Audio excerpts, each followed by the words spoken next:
What's good, guys, and welcome to this video review of the Pocophone F1 by Xiaomi.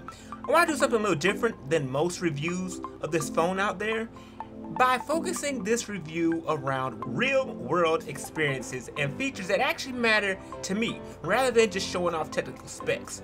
So stay tuned because this phone has some features that will surprise you for a phone. So without further ado, let's get started.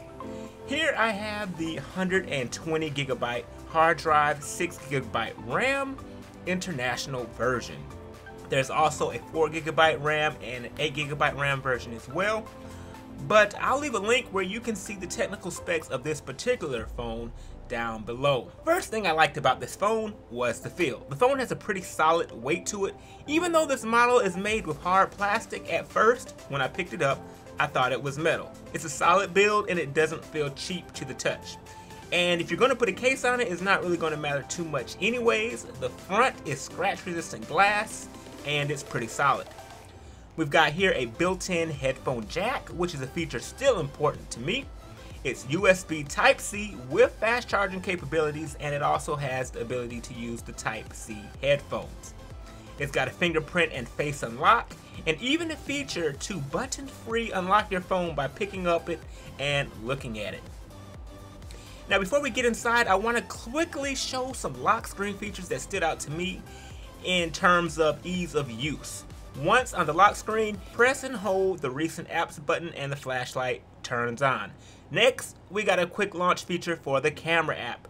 Tap the down volume button twice and it launches the camera app. Okay, now let's get into the meat of it. The UI is responsive and snappy. To me, it feels just right. There's an app drawer for those of you who want all your apps in one place, and even a sorting option for apps by icon color. In terms of phone performance, running daily tasks, I really like how this phone handles running multiple apps at the same time. It's even got this dual apps built into the phone, which allows you to run multiple of the same app at the same time, each logged into different accounts. And if you enable dual screen, you can run these apps side by side. Just go into settings, turn on dual apps to enable it. I also like how this phone handles YouTube videos that might be playing. Now I don't have YouTube Red, but as you can see, we've got this video playing as an overlay while I'm playing Pokemon Go. So you can see how this really comes in handy for me. The phone is great at handling multiple tasks and switching between them, so I don't have any complaints. However, I have noticed the phone getting a little warm after about 30 minutes of playing dual screen Pokemon Go. But the same thing happens to me on my old phone, and that's just running one app of Pokemon Go. There are external phone cooling devices out there if that's an issue for you, but to me it's really not big of a deal. I just thought I'd mention it. So that was pretty much the meat of the phone for me. I want to highlight some ease of use features that really stood out. There's a nav bar mirror option. In case you don't like the position of the back button, you can go into settings and switch those around. There's an option to remove the notch if that's in your way. We've got a 3-finger swipe gesture option for screenshots. Tons of free custom themes for those who want a whole new look and feel, a working FM radio, a neat feature that recognizes when you selected a phone number from a web page and it automatically gives you the option to call it without having to copy and paste. And if you're rocking dual SIMs like me, it's easy to select which SIM you want to place the call from before you place the call. While I'm on the topic of dual SIMs, this phone makes it easy to choose what SIM you want to pull your data from as well. So for instance, if carrier number 1 gives you more data than carrier number 2, you can choose which carrier's data plan you want to pull your data from right inside the phone settings, while still being able to make and receive calls and texts from both your carriers. So if you're wondering, yes, you can use both SIM cards simultaneously and everything just works right out the box. The final feature that really stood out to me, which comes built in, is second space, which is different than dual app. You can think of it like creating a new user account on your computer. So for instance, if you're somewhere and a stranger wants to borrow your phone to make a quick call or look something up, you can switch into second space and not have to worry about them seeing your call history, your pictures, or anything else you want to keep private on the phone. And once they're done, you can just put your passcode in and get back into your main account. Now before I wrap this up, some random things to note.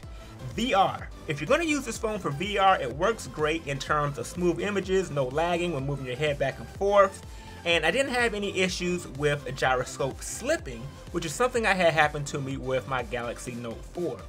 However, like with my Galaxy Note 4, the individual pixels are big enough to where you can still notice them through the VR headset.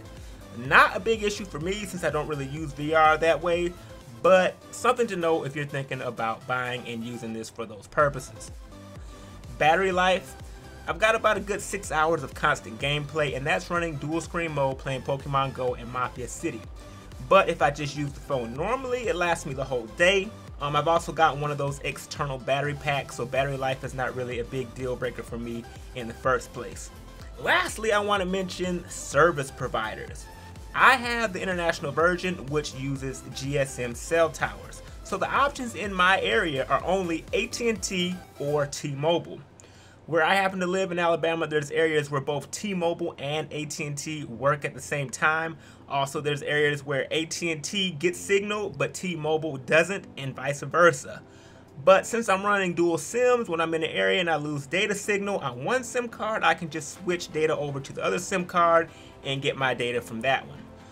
Verizon works regardless wherever I am in the city, but unfortunately Verizon is not compatible with this particular model of the phone. If you live in a city with good coverage, you probably won't have this issue. It's just something I have to deal with in the small town that I'm from. All in all, I really like this phone because how well it handles multitasking, which I do a lot of, and this is now my daily driver as a phone. If you're interested in seeing the technical specs such as the camera, the liquid cooling, the GPU, things like that, I will leave a link below that's going to list all that. And that's going to go ahead and wrap up this video. See you guys next time.